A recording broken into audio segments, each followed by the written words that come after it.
Bagong samgyupsalan, bagong tambayan. Marami akong napuntahan na samgyupsalan pero iba dito.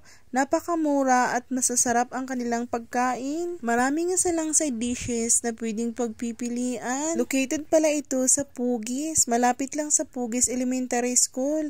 Paakyat ng papuntang Lunglong. Habulin nyo at meron pa silang promo ngayon hanggang April 9 na may free juice or milk tea. Sinasabi ko sa inyo, hindi kayo magsisisi kung dito kayo pupunta. Pag sa space naman nila, sakto lang, hindi masikip, hindi malawak.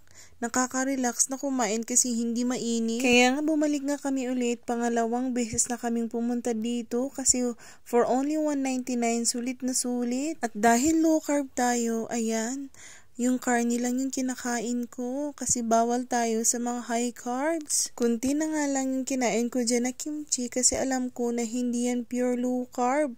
May halong sugar. Grabe naman ito. Natatakam tuloy ako habang nagvo-voice over. Bago matapos itong video, gusto ko sana mag-share ng isang verse. Acts chapter 5 verse 29. We must obey God rather than men. Dahil naglalaway na ako, ayan, tatapusin ko na lang ang aking video.